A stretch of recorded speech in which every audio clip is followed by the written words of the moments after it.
I'm so sorry, my mic was muted. Welcome to this week's live sesh. Happy International Women's Day. We are so excited to get started today. Sorry, we're just running a couple minutes behind, as we do. So, as usual, please add all of the questions, comments, anything you have in the YouTube live feed here, and we will bring them up as we see fit. We're going through them often, so just add them in as you go, and I'll pull some good ones aside. And keep it farmer friendly. Let's be kind to one another.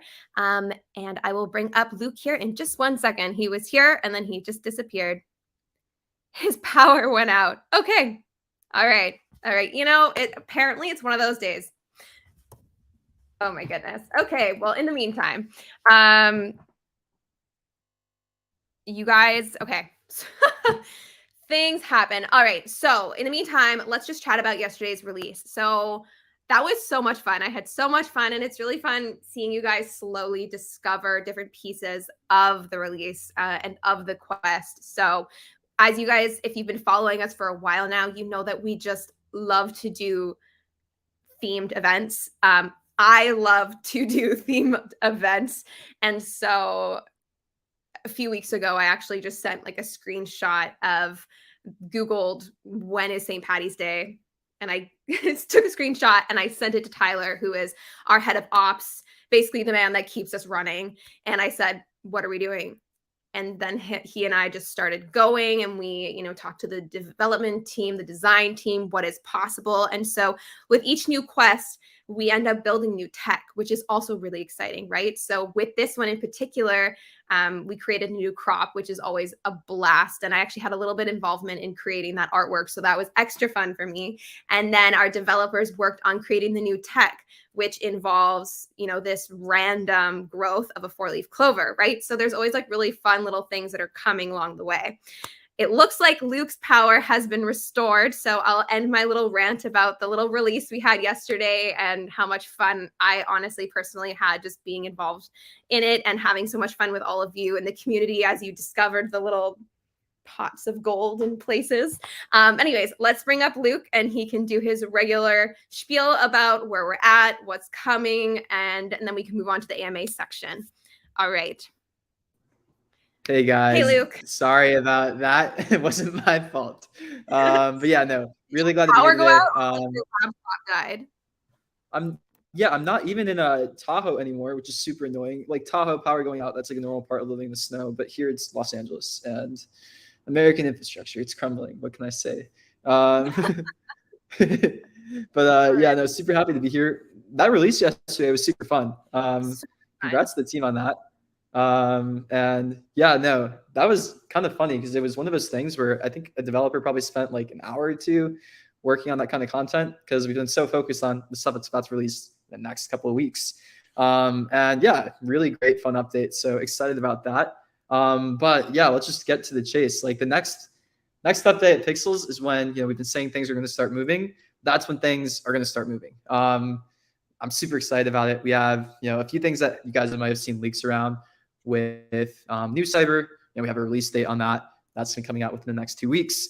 And then, we kind of start the next stages of things here at Pixels. So that's going to be things like Berry withdrawal and deposit. Really sorry that did get pushed back, as you guys have told or have seen at this point. Our team is estimating, it looks like next release is when it's going to go live. We had a couple of, I won't call them bugs, but things that really slowed down the game servers when we were at scale. If you guys saw, like last week, we made like 44 million calls to Alchemy in 24 hours. So number one, shout out to Alchemy for staying alive with that level of calls. And then number two, yeah, we're just basically doing some optimizations, things like gas optimizations, things like, transaction retries, all of that. So that's actually live in production in the game right now, behind the scenes. So we've been testing it at scale.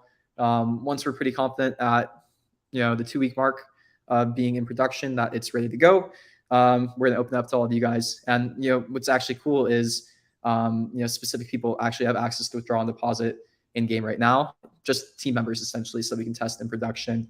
But it's in engine, it's in game, and we're basically ready for those steps. And then with that comes a bunch of other fun stuff too. So with withdraw and deposit, we're going to be turning on the VIP feature, pretty soon.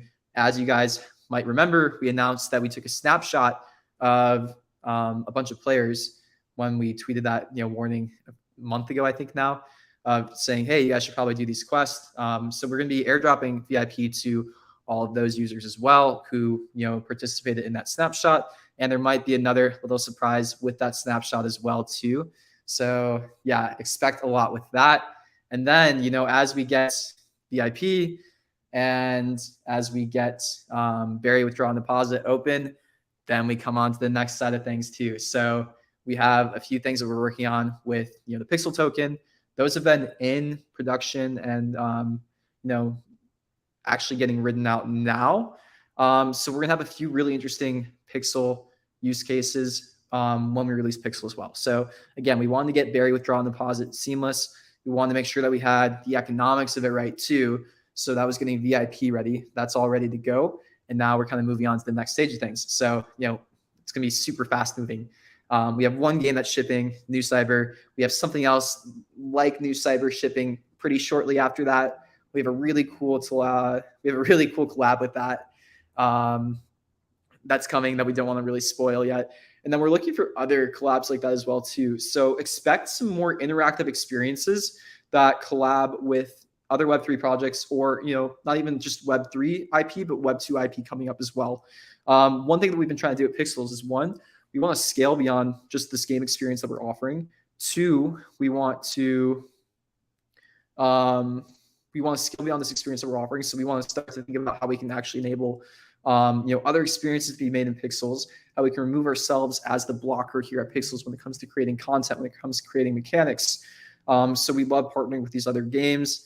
We love partnering with other Web3 communities. And we're looking for more partnerships like that that are the right ones. Two, we like the idea of giving you guys tooling and infrastructure to build out your own experiences. So I think probably next release, it's looking like we might have the beta of our decoration builder released 2. And then beyond that, what we're also trying to do is we're trying to kind of expand experiences beyond just gameplay. And we like the idea of having like interoperability with, Web2 IP and, basically bringing in more eyes from the ecosystem, or from like the larger ecosystem essentially. So we don't want to just, attract users who are, Web3 users. Like right now, we're in a really great position where we have a very casual Web3 audience. And this is actually like the ideal target audience, in my opinion. If you're thinking about Web3 gaming, it's funny because the marketplaces, they're having this debate right now. I'm sure you guys have probably seen this, where marketplaces right now, they're kind of fighting over, like, do we go after the 1% of whales, or do we go after the 99% of users who are doing like some of the volume essentially? For gaming, I think going after that 1% of whales, if they're Web3 whales, in my opinion, is not really the right way to go about it. Web3 whales, we love you. You're great, but you're also not normally interacting with the game. One thing I do really appreciate about our community and our whales in Pixels ecosystem, which I actually think might be kind of unique, is our biggest whales are actually some of our most active players. So, props to you guys who are actually out here and playing. To me, that defines health of an ecosystem. When people are, actually playing the game for the game and thinking about things like that. But then when we're thinking about expansion, we're thinking about going to other audiences. What we're thinking about is we want to get new users who don't know things about crypto, who are actually, more likely to play the game essentially, to actually provide value in the ecosystem, or to be engaging with you guys for the next steps essentially. So yeah, number one, I want to, give a shout out to, our whales, because I think we have the best whales. And number two, I want to kind of give you guys context too, because we're not necessarily whale hunting in crypto. When we're thinking about where we're moving into, further markets, we're thinking about like, good quality gamers, and we're thinking about people who actually want to be playing these games. So, Web2 IP, we love working with them. We're looking to actually also move into, just interesting partnerships and stuff like that as well. So, expect that. I just thought this was a good question because not everyone knows the terminology. It's a very common Web3 term. So we want to just like quickly explain it. Yeah. It's funny because it's almost offensive in a way, but the whales like it. Basically, a whale is somebody, it's in gaming, it's in Web3, it's in SaaS, it's like in any sales kind of market. A whale is somebody who's basically willing to spend more in an ecosystem, or somebody who holds a lot of assets in the ecosystem.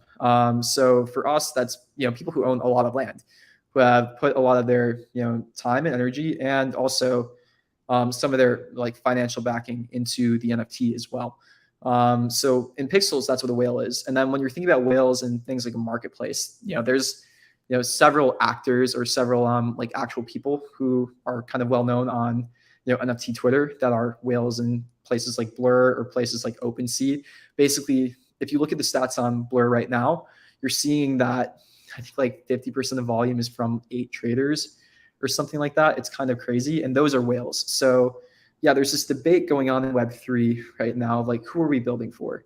Are we going after like 5 to 6 people who, basically just we could get money from, or are we actually building a product that caters towards people who want to be using the product, and kind of catering towards the masses? So our opinion is, we are going to prioritize people who play the game. And if our whales are playing the game, that's great. That's what we want. And then 2, we're looking for players at the end of the day. So we kind of have more of that 99% mentality of like, we want to expand the ecosystem, and we want to kind of look for people who actually care about what we're building. But yeah, the great thing is we can create incentive structures that kind of reward both. Cool. Okay. Sorry. Go on. So yeah, I mean, I don't know how many typical updates we have, but all I'm going to say is, yeah, even I think we'll have a release next week. That's when we plan to release a few things. I'm not sure if there's been like an official announcement on that, but expect to release next week. So that's not in our typical 2-week release cycle. Then expect a normal release after that as well too. The backlog is packed. The stuff that we're going to be releasing. So this is some of the stuff we've been waiting for a really long time. When I said that we've maybe been releasing like 20% of what we've been building over the last 2 to 3 months, now that 80% is about to release. So, things like that 4-leaf clover quest that you guys did yesterday, the pots of gold, that's all really fun, right? But that's not been where most of our development capacity has been going to. Now we can start to really move. So we're excited to get all of this out. Okay, first of all, I love this. That's so funny. And we love you. We love Goldfish. Also, Natron, you're like literally creating a whole website wiki for us. So don't. Yeah, don't so that's what we mean too when we say like we're going after the 99%. What we really care about is we care about people who are actually providing value for the ecosystem, who actually want to be building with us and who are doing something. So whales do have a spot in the whole market and the ecosystem, but only focusing on whales is probably not the right approach, and that probably actually ruins what the whales want to at the end of the day. So we think about how can we actually create like total value in an ecosystem. When we think about value, like floor price and stuff like that, there's a component of value that you can measure through floor price, but it's also like, okay, how many people are actively playing? How many people are coming back every single day and all of that? So it's funny because people who are actually game investors, like if you're a venture capitalist investing in games, they actually have a very strict and scientific way to measure the success of a game. And I can tell you, it's not floor price of an NFT. It's daily active users. It's growth of the user base, and it's retention in the game as well. And then it's other metrics like engagement. So retention, that is essentially like this metric of how many people are coming back every single day. You track it on like day 1, you track it on day 7, you track it on day 28. Day 60, longer, but you kind of want to see the percent of your user base that starts playing one day and it comes back a long time after. What's great about Pixels is our long tail retention is actually quite good for the industry, and you guys can anecdotally see it. Like most of you that are playing the game right now have been playing for a really long time, and that's actually not so common in games. It's funny because like you guys know some games where you haven't played them for a long time, like the Fortnites, the RuneScapes, all of that, but in the games industry, like those types of games, they're called evergreen games, are very, very rare. Like the typical life cycle of a game, if you're thinking about a casual game or a game like ours even, is, you make a game, it blows up for 1 month, and then it goes away basically. like all the traction goes away. And then, that's normal. The studios expect that. They just build another one, and then they repeat the process again. We like the idea of like a longer standing evergreen game. I think that's what every game developer and every game studio wants, because there's something like that feels really good about having a game that people play for a long time. But in Web3, it also makes more sense too, just with the development cycles, with how long things take, and then also the ownership layer too. If you own assets in the game that goes away in a month, it's kind of silly. So yeah, the evergreen model fits Web3 gaming a lot better. Okay, so we're But gonna have questions, right? Oh, sorry, I thought you were yeah, done. yeah, I think we can hop to questions, Yeah, and just dig into that too.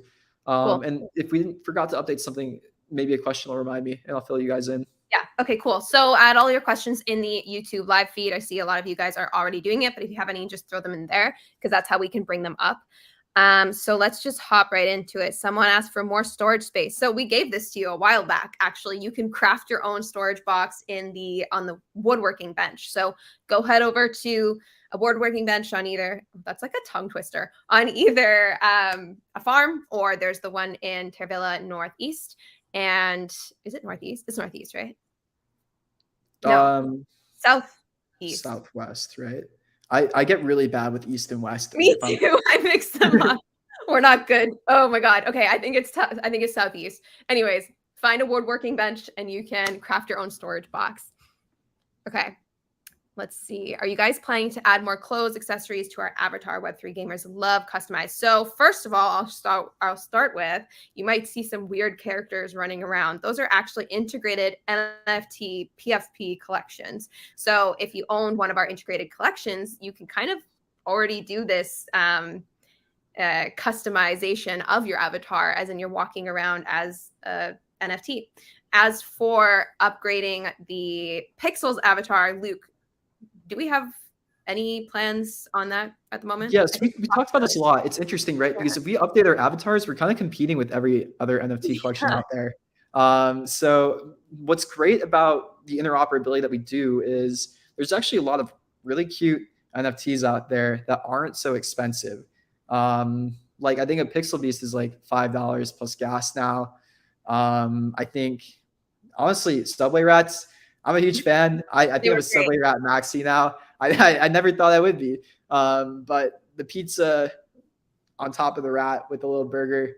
I have a little party hat. Yeah, I'm a huge fan of it. I just bought one the other day. Me too. Yeah, what's great about the NFTs is lots of cute ones that are pretty cheap. And that's kind of the point of interoperability too, where we're still integrating some collections, and we want to start to make it a bit more seamless too. We're looking at ways that we can kind of, cut down the process, cut down the cost to us. There's a couple different ways. We're talking to this AI company right now that might be able to do, AI avatar generation, which would be basically like real time, and then any NFT that we can make interoperable. So there's cool stuff with that we might be doing, or we might just, make the tooling self-service eventually. But for now, we're really bullish on, for this particular area, the interoperability that we offer, so the different NFTs and avatars that we do. Okay, let's look at some other questions we've gotten here. This is an interesting question. I'm not sure if we can answer it or not. Game is fees-less for players, so how much has the Pixels team spent on gas so far so that the users don't have to worry about it? Do you have that data? Yeah, no, I do. We've spent a lot, honestly. We have one of the highest volume Web3 projects in the space. And we straight up have one of the highest volume Web3 projects in the space. 100,000 monthly active wallets, and we put a lot on chain. So we were putting basically every single pop berry, every single like harvest call, all of that kind of stuff, seeds on chain for a long time there. And it's costing us a lot, but we like the idea of doing that. Now we're internally having like a debate if we need to have all of this on chain or not.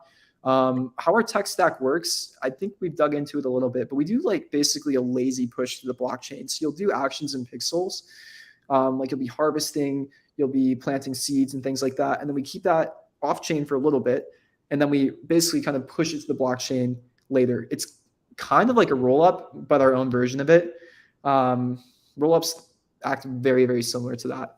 But, for us, the idea is We want to make it a really efficient way to put data on chain. We think it should be on chain. We think that there should be like a layer of trust where, the assets that you have are, kind of backed and visible to you. So even though we do custodial wallets, we like to give you like a visibility and insight into the custodial wallet assets. So you kind of see how it updates on chain. That's why we show you the address. That's why we do all of that kind of stuff. But then it's interesting because the custodial wallets, like, they need to be updating as much. That's a question that you guys can maybe help us answer. The really important part is when you go to withdraw and deposit, that those parts are on chain, because that's when you actually need to take custody of your own assets.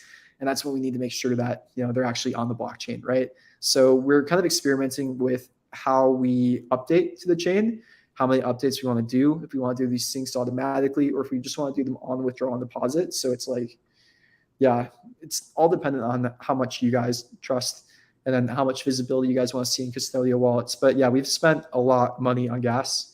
But being on a layer 2 also makes it more viable as well. It's not anywhere where once we start to introduce revenue streams for us, that it would be unfeasible. The economics with Web3 work out quite favorable for us because we don't spend on user acquisition. So yeah, Web3 gaming economics is really interesting. Web2 gaming economics, if you guys aren't familiar with the space, and I think I've talked about this a little bit with like the new Apple ad tracking changes, has made a lot of Web2 gaming, specifically like Web2 mobile, Web2 casual gaming, economically unviable. You're seeing a lot of game studios actually pause game development because they're not really sure how they're going to be able to make money on their games anymore. And that's why there's a lot of investors in the VC space that are interested in Web3 gaming, because we've kind of proven it to people where there's a lot of different customer acquisition models that you can be doing in Web3 that lead to better economics for a Web3 gaming studio. For example, in our play to airdrop, what we did was basically with $0 to spend. In 2022, I think Pixels as a company spent something like $6,000 to $7,000 on marketing. 2,000 to 3,000 of that was on a tractor. And it's a huge advantage over Web2 gaming, essentially. Like, we can basically offer tokenized incentives to join the game, share with people, all of that. And that's why we're so excited about Web3 gaming. So, the cost with Web3 gaming and infrastructure is higher, the complexity to build way higher, but then the benefits that you can unlock through user acquisition and the benefits that players get make it worth it. Okay. Let's see. I was wondering why you don't sell or set up some sort of in-house exchange for buying or exchanging Berry and take revenue from it. So this is why we like the idea of Pixels VIP. So with your own token, there's this weird misaligned incentive for economics, especially, where if we were to basically exchange the token for US dollars, or we could sell the token directly to you for US dollars, what's that going to do to the game economy? That's introducing more and more Berry into the ecosystem. And then we have this incentive where, yeah, we want to sell more Berry, we'll make more money. So then we keep flooding Berry, we keep selling more because we need to hit our revenue numbers, because we need to make payroll. And then, what happens to Berry? It's probably going to go and crash significantly because the supply of Berry is not getting increased through gameplay or through the balancing that we've done, but through this economic need that we have. So the incentive alignment is actually really off if we sell this currency directly to you guys. So what we actually like instead is this other model that we are about to introduce with VIP, where we don't sell Berry, we only allow you guys to get it by playing it in game, and that's the only way that it's generated. But if you want to withdraw or deposit Berry or trade over a certain amount to another player, so for OTC trading as well, then it's going to require a Pixels VIP membership. So that way, there's some value capture on our end, but it's only for players that are higher volume. It's only for players who want to move assets from a custodial wallet to a hot wallet, and then probably put it on an exchange if they wanted to do that. And then we get to basically only capture value then. So there's not this weird misaligned incentive where we have to dump a token. And then we actually kind of want the token to do better, because if the token was doing better, we probably will charge more for VIP, essentially. And the incentive alignment is there that way. So that's why we're going with this VIP method. It's also why we didn't want to like rush the VIP either. We wanted to make sure it was really worth it. We didn't want to release VIP until Barry Withdraw and Deposit was ready as well. So those are kind of going to release in one go, and to ease the pain of this VIP a bit too. We're airdropping it to some of our most active players. All right.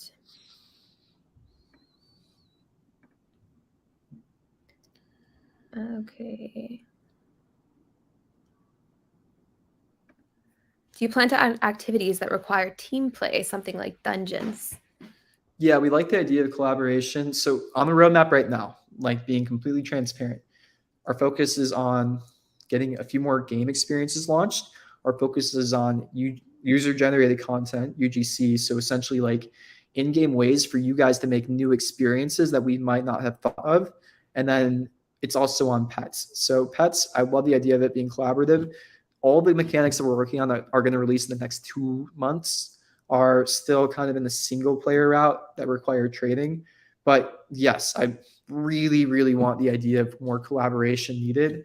There's some things that we can do that kind of enable that in a way. Even, certain things like you can only get certain assets through other players. Like the idea of just like making people have to trade and work together kind of makes that work up a little bit too. So we're thinking about mechanics like that we can get in the short term. But yes, long term, we think the gameplay needs mechanics that facilitate like an element of skill and an element of collaboration and an element of sabotage. So essentially, adding mechanics like that. We're definitely thinking about that. It's on like the medium to long-term roadmap, essentially. Okay. In yesterday's update, there was mostly love for old timers who are not really playing anymore. Should we expect the same for the Pixel airdrop? So before we get onto the Pixel airdrops part of this question, I just want to say it's really interesting seeing feedback every time we do an update. I'm in there with you guys. I'm in the community. I'm playing and I'm listening and I'm on Discord. And what I really want you guys to keep in mind is like every update, we're doing something totally different. So yeah, this time we sent some items to the top 200 in our play to airdrop and the OGs on our Discord. Just so you guys know, I'm not even an OG on our Discord. I missed it by 1 week. Okay.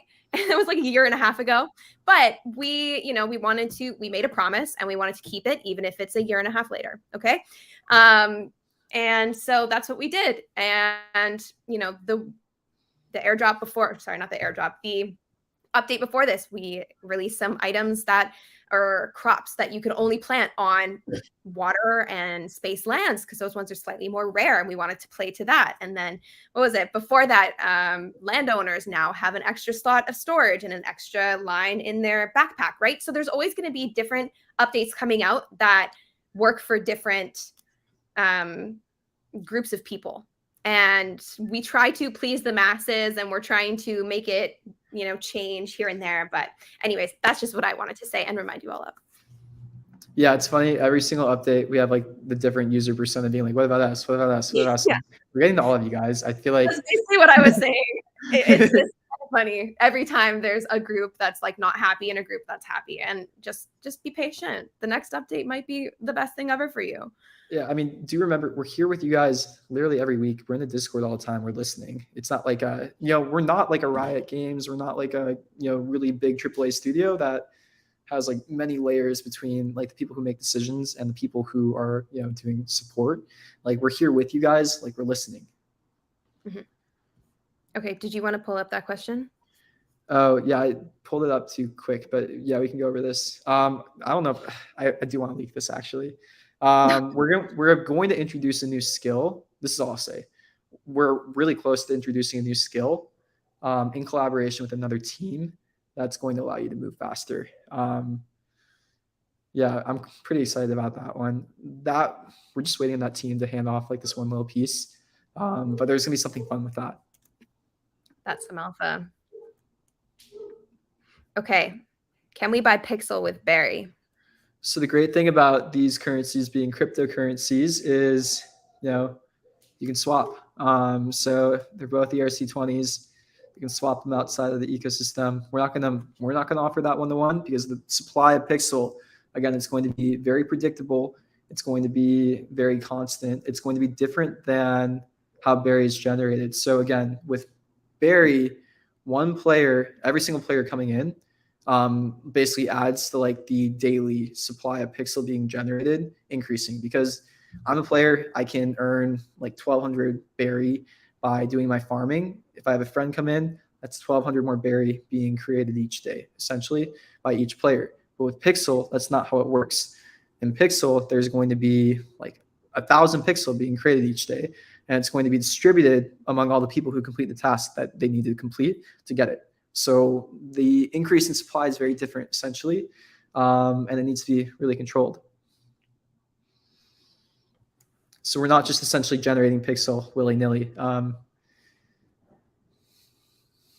Okay, people are saying really funny things about the speed skill. Like, you can only run fast if you can run fast, and I guess I'm not gonna make it then.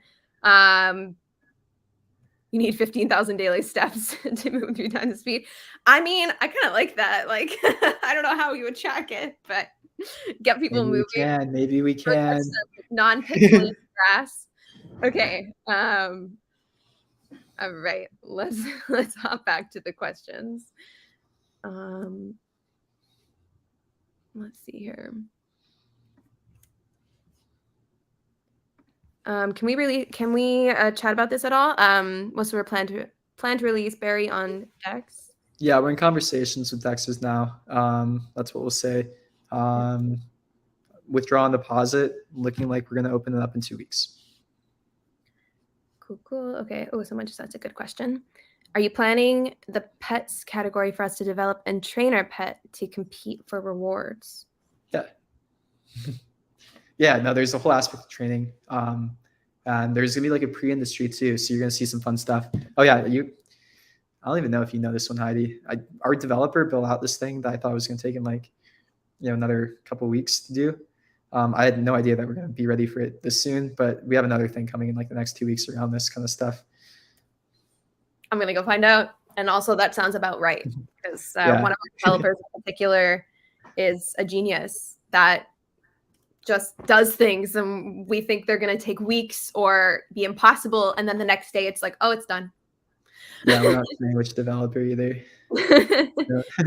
Incredible. Okay. Let's see here.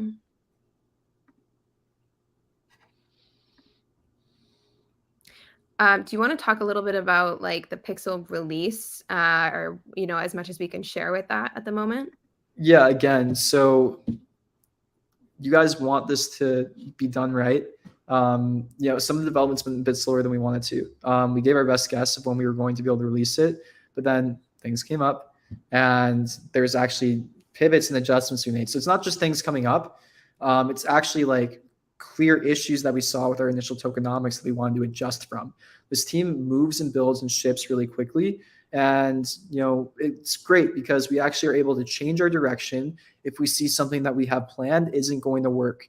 The original tokenomics with Pixel were not going to work. That Pixel token was probably going to do pretty poorly if we went forward with it in the release in March, because we realized we actually needed different types of utility for this token than what we had planned. And that's because we were able to release Berry first. We were able to realize and look at real game data to see how it was moving and how it was operating, how it was getting spent, who was spending it, where it was getting spent on, how it was getting generated, like the different player archetypes, all that. Like, I'm looking at that basically every single day, look at that kind of data to see, what we actually do with Pixel. So one really big thing that we had emphasized with the Pixel token in the original tokenomics, if you read that paper, is we had put a really large emphasis on cosmetic items.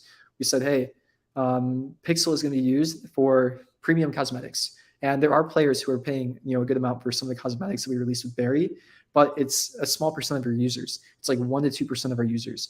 If we wanted to have a whole token burn mechanism around cosmetics, we would probably have needed to increase that, spend on cosmetics by like 10 to 20x, which isn't really reasonable.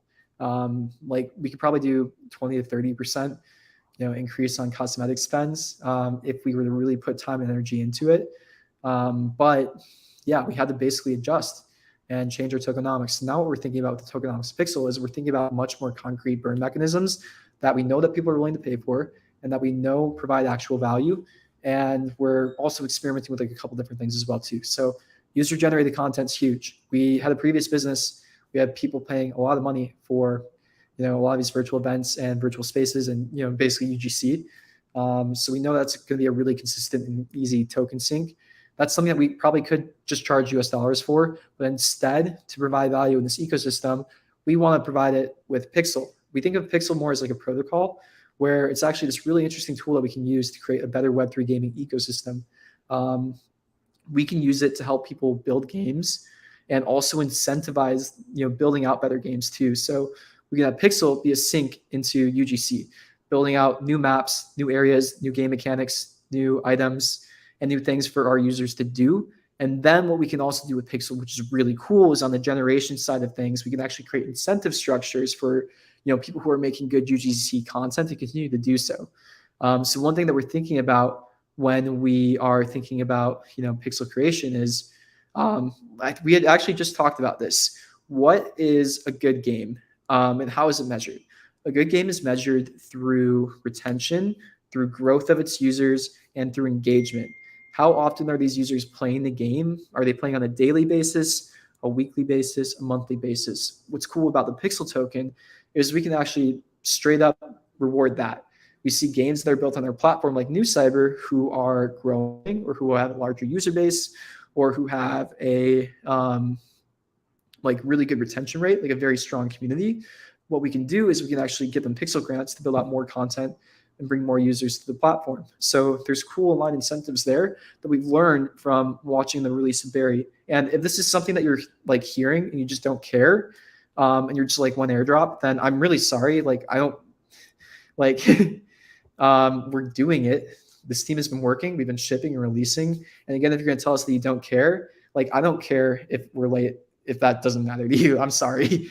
We're going to continue to build and release things. But yeah, if all of that, you're just telling us one airdrop, then sorry, we're doing our best. We think this is going to go quite well. We have a lot of partners. We have a lot of users that are pretty excited about this. But yeah, we have to do this right. Yeah, we have to. Okay, let's see. At some point, will you stop minting Barry? So one project I think did a really good job of this, Sunflower Land. I commend you guys because I don't think I would have thought about this on their own. But I do like the idea of Sunflower Land, how they are thinking about their token generation, where essentially like they're slowly going to decrease their store prices and their buy prices of Barry. I don't know if we actually have to do that. So when we're thinking about Barry generation, it really does matter like on the micro level. So with Pixel, we think about macro, like how can we balance the supply and generation and think about policies that kind of affect Pixel on like the macro scale. With Barry, I'm really thinking about it on a micro scale of like from a one-to-one user. Like I'm a user who makes Barry, like what am I spending it on? And is my spend about equal to my burn and the things I need to do to progress through the game? So we might not need to do this if we are doing a good job of balancing in the micro level. Right now, it seems like Barry's somewhat stabilized, but we're definitely looking at things like that. Essentially, like these are levers that we have to play with. Essentially, when we're thinking about Barry. So, like one thing, instead of not minting Barry, we can do things like your crops take more energy to harvest, things like that. That slows the supply of Barry. Like for example, you saw it in the other direction when you had a crop that didn't take enough energy with cactus that introduced more Barry. We could go the opposite direction if we ever need to and nerf it more, like basically produce less output. But we don't need to in the short term, it looks like. Okay. Is there any plan to integrate with layer 2 NFTs like Optimism? I've never said these words out loud. Arbitrum. The RB ecosystem. Yeah, those are fun ecosystems. I do like the Optimism ecosystem. The L2s are a bit more complicated to talk to with each other. But I like the idea of being multi-chain. If there was a convincing NFT project with a lot of users on an L2, then we're interested, but they need to have a sufficient like player base. DGods being on Polygon, that's interesting to us. We're on Polygon. Like that might be one that we talk to soon. So there's things like that that might be interesting to us. If anybody has a connection there, let us know. I've never talked to that team, but Okay. Would you consider more than one partner for increased avatar speed in game? yeah. If you have a connection or somebody like that, let us know. Make a ticket or something like that. But we're pretty interested in that kind of stuff. I like. I want to spoil it because it's fun. But yes, if you have an idea of a partner that would potentially be good for a um, thing like that, let us know. We're looking for interest with the team. The one team that we really want to talk to just never replied to us, which is a bit sad because we would have done it for free. But yeah, there's other partners out there too that we are working with and like more than happy to bring in. Basically, what we need is we just need an API from them where we can grab data and we'll do the work. Okay, this is a good question. How will the new cyber, how will the new cyber token interact with the Pixels ecosystem? This is the freaking cool thing, right? They're separate ecosystems in a way where the new cyber economics are its own economics. You can actually earn the cyber token in cyber. Like this is crazy, right? Like we have a whole separate game loop and a game economy inside of Pixels. So it's separate, but there's maybe some crossover that we can think about. That's also the really awesome thing about having more projects in this ecosystem. We can have separate game economies so that, if New Cyber's balance is way different than Pixels, then it doesn't affect Berry or the price of Berry or any of that kind of stuff. But we can also do a lot of really interesting interop opportunities. And that's what we're thinking about when we're thinking about some of the next projects that we're doing as well. So yeah, if you guys have ideas on that, like I'm sure you'll have some feedback on that as well too. But the idea is two separate game economies. This is good for these games as well too. It's also good too if, for some reason Barry wasn't doing as well as we needed it to be. Like that doesn't, there's less risk on Barry if Pixel works between all of these, So you guys who are playing Pixels right now, and who participate in the play the airdrop and are participating in other mechanics who are going to be getting Pixel right off the bat there, and then earning Pixel early on as well too. Like the Pixel, the idea is it's going to work between all these games. Like the things like pets, they're going to follow you between all the games. And then the games are going to have their own economies too. So one going down doesn't bring down another, essentially. Or one doing really well and getting their token price too high to enter in won't affect Barry. Okay.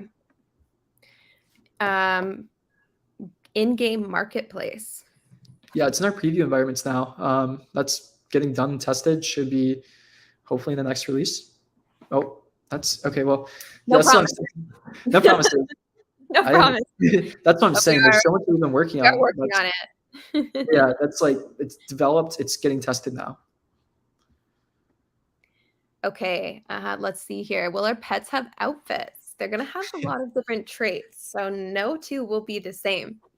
You can kind of think of it similar to like a generative PFP collection, as in they have different traits, so they're going to look different. So I wouldn't call them outfits. I would just say traits, because we'll keep it generic for now, just traits. Okay. Is there a question you want to pull up? Yeah, there's a few. One, we got you. I love. No, but that's the point, right?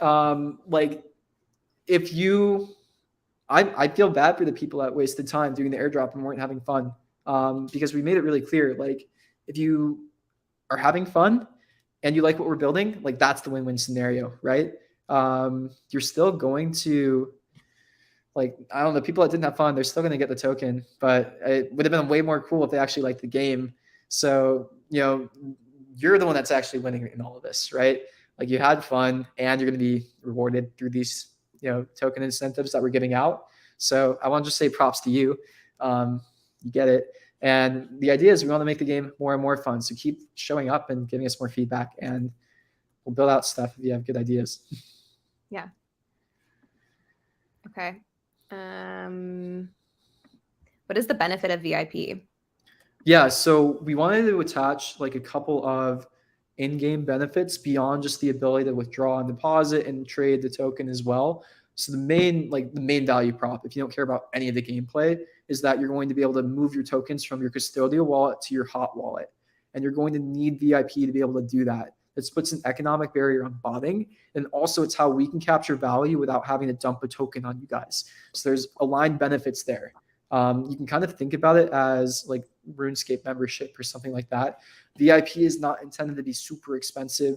We know that a lot of you are like more casual types of game players, and we're pricing it according to that. We said like the price of like a pizza or something like that, like the idea is not to price people out of the game. And the idea is like either way, if you don't have VIP, you can still play the game, interact with the game fully.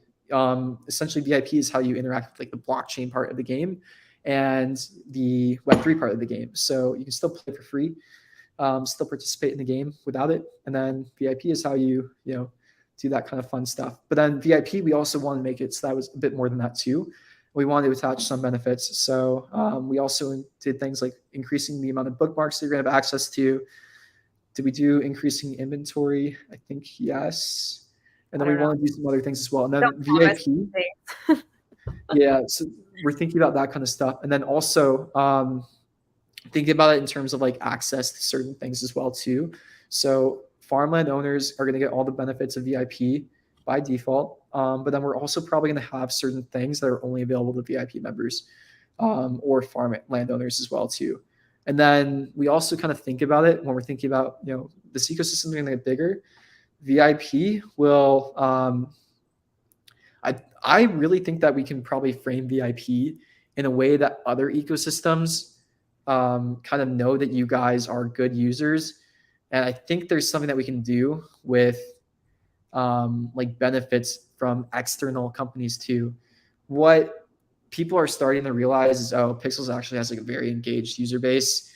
Like you guys are a really good user base for other people who probably want to give benefits to. I know that's something that like a lot of NFT projects do. They do like whitelist giveaways and stuff like that. I think there's more interesting stuff that we could probably do in that type of thing as well, beyond just whitelist giveaways. But we had really big partnerships with really big companies like Coinbase, because of you guys, because you are an active player base. You guys had very high activation on that Coinbase promo as well too, which looks really good for the future of other partnerships like that. Okay, I thought this might be a good thing just to clarify. Will VIP always be tied to holding a land in some form? So VIP isn't tied to holding a land, but holding a land gives you the same benefits as VIP. Yeah, exactly. Cool. Okay, hold on. Let me look here at some other questions. Oh yeah, this was a really good one. Okay. Is there a portal from the Pixel metaverse to the new cyber metaverse where I can choose today to play in the Pixel metaverse and tomorrow to play in cyber and earn their token? Yep. And what's interesting too is new cyber doesn't use energy.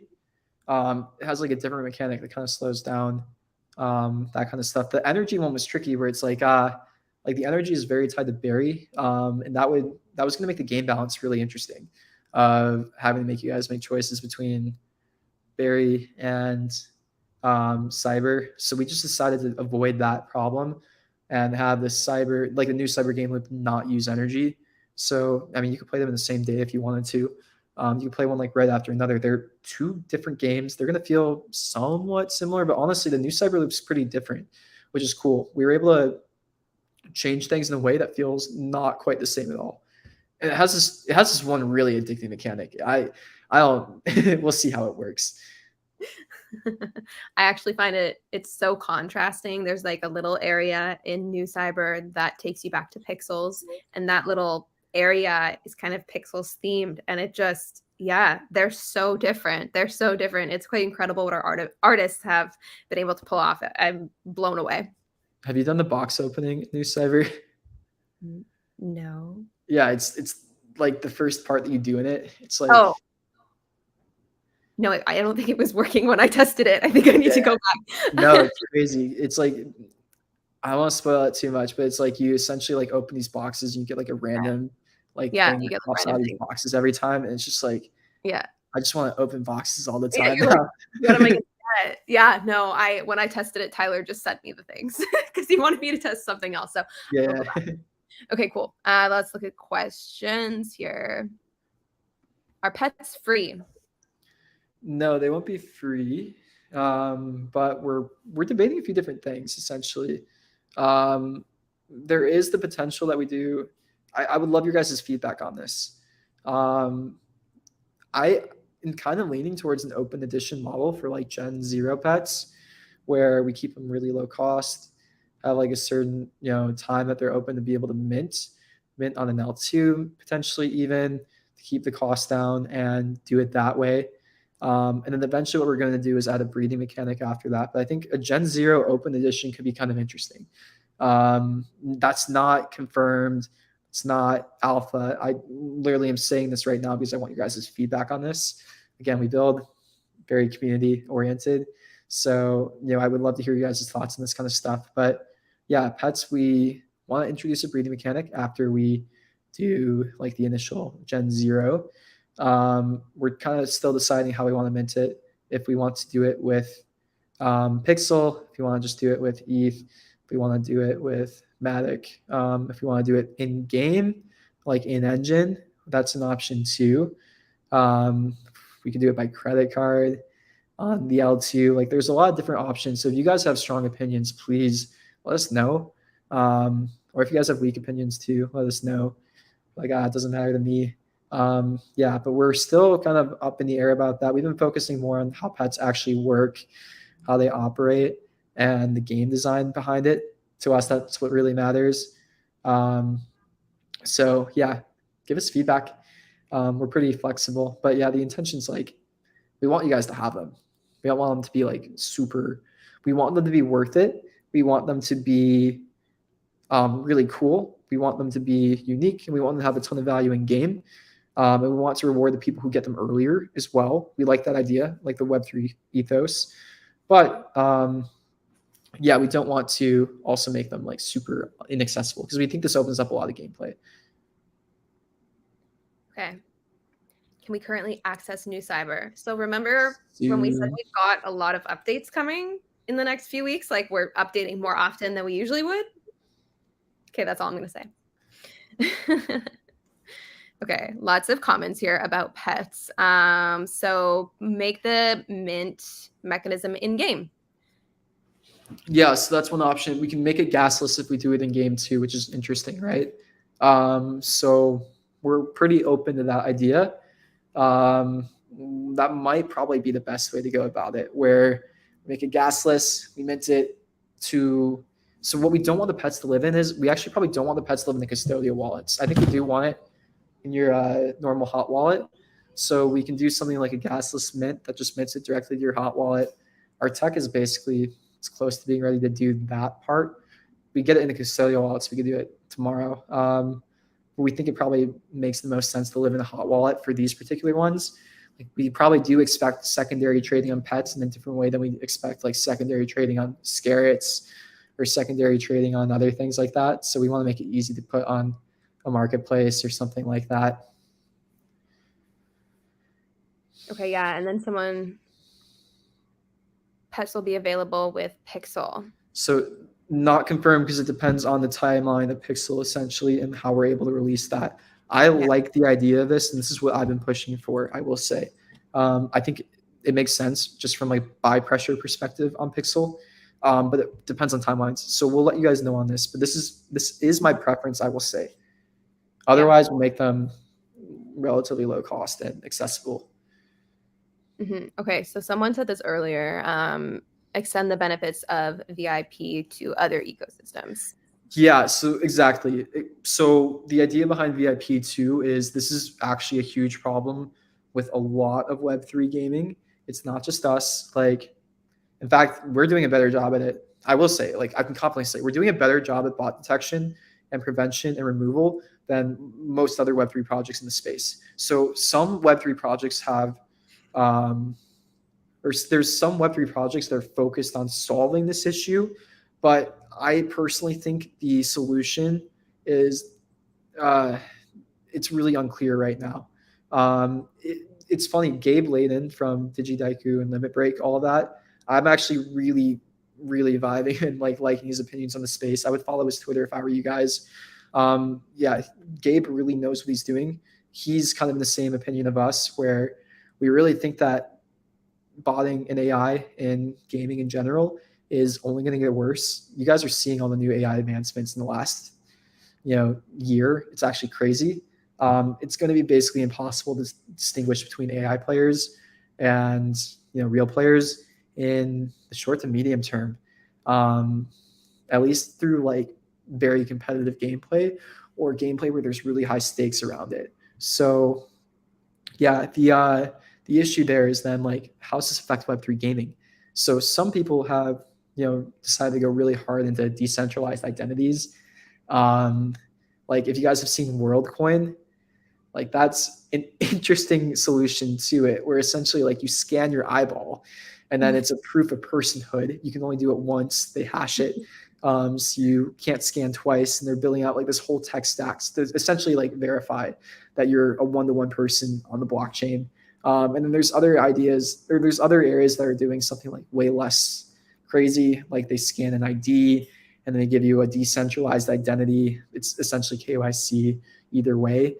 I think there's a way to do this through our solution without KYC, without scanning your eyeball. And we think it's through the economic incentive, essentially, where, like, yes, we're probably going to catch, or like some bots or like areas like that will probably buy VIP. But I think we can probably get a pretty good idea of who this like good user in Web3 is and who it isn't through the in-game data that we have, the behavior that we see. There's certain things that bots like to do that, or there's certain things that real users do that bots just don't like to do because it's not efficient. It's not it's not making them money. And those are the things that we've kind of seen are how we identify, our real long-term and good users. So things like the snapshot that we took, like, yeah, compared to some other activity that we're seeing, like those are real good quality users in Web3 that we can give this snapshot of VIP to. Essentially. So that's what we're thinking about as well. Like, there's all these identity verification systems. I know that we wouldn't use them. So we had to come up with our own system to do this. And this is what we're doing. Small economic barrier, analyzing gameplay, removing bots as we know how to. And kind of, we get to tell the world, because we give you an NFT, the VIP stuff, that you're a good player. I don't know why, but the word personhood is really funny to me. Is that a real word? Yeah. It's going to be even crazier when AI stuff is out. Okay. I like this idea. This is fun. So we don't share energy. That's what he's commenting on between New Cyber and Pixel, but it'd be cool to have some sort of like crossover system. So New Cyber has to come into Pixel. Well, they don't have to, but they can to benefit from like something like the sauna, and then maybe Pixel's players can go to New Cyber to benefit off something in there. It's a fun idea. I really like the kind of crossover concept of that. Oh yeah, I mean, I'm a huge fan of interoperability. So what's cool about building out this tech that we built out is we have stronger opportunities for interoperability than basically any other ecosystem. So there are some pretty cool ecosystems that are popping out, like Treasure DAO. I really like their model and what they're doing. Like I think it's one. I think it's really important to acknowledge when like other players in the space are doing well. Treasure DAO, I think they're doing really well. They have a model of like publishing that's kind of in a similar ethos of what we're doing, but you can kind of think of us as like less of a publisher and more like a game tool. But then like Pixel and Magic, they kind of have the same intention, where like the idea is it's kind of like a protocol layer to make gaming better. What we like to do is we like to give out incentives to make good games with the Pixel token, and then two, like we use that Pixel token and the funding that we receive from it to make better tooling for you guys to make better games, essentially. So it's a feedback loop of like, growing the ecosystem, building better games, building better tooling for the games. But we also have an advantage with building out the tooling and the infrastructure that we can provide interoperability in a way that goes beyond just swapping items from one game to another. Like we can swap out mechanics from one game to another, or we could have interop between all of this kind of stuff. So it provides some really unique opportunities that aren't possible in other ecosystems. Okay, cool. All right. This is a good question here. Will you make account scales NFTs if the players want to sell the account? Yeah, we've thought about that. So it's also like the debate between Soulbound and like not soul-bound tokens, like that's a tricky Web3 game design question, where it's like what should be transferred and what shouldn't. We had sketched and planned out a whole on-chain leveling system. Like we know how we would do it. It's kind of cool. Essentially, we create like another wallet for you that's a read-only wallet. So essentially, it's like a wallet that we create. We throw out the key. We don't remember it, and then we can send data to that wallet. Things like a token, essentially, that would be your level in that skill.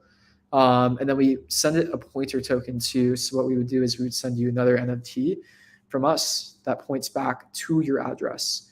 And then we can basically write stuff like that on top and over it. So there's ways that you could do it on chain, like on chain. That's kind of cool. But we haven't decided to implement that yet. Part of what we're doing here again is like gradual decentralization. And part of what we're doing is like also making game design decisions on like what's best for the short term of the ecosystem. I think if we're in a place where the ecosystem is much more mature, like if we were like year 3, year 4 of like RuneScape development, like I think that would make sense of like allowing for that kind of mechanic. But early on, I think it's better to reward the real players who are coming in and putting in that time and energy and adding like a slight illiquidity or barrier to that. But we do like the idea that, I mean, I bought an account on RuneScape back in the day, so I'm not going to shame that. Okay, cool. It looks like we've gotten through all of the, the really good questions you guys have sent us today. Luke, is there anything, any last things you wanted to say here? No, I think that was it. So yeah, in terms of like expected dates, again, expect a lot of product to ship in the next little bit. White paper's taking a bit more time. That's on me because I'm just so busy with this other stuff and trying to get like, some other processes kicked off.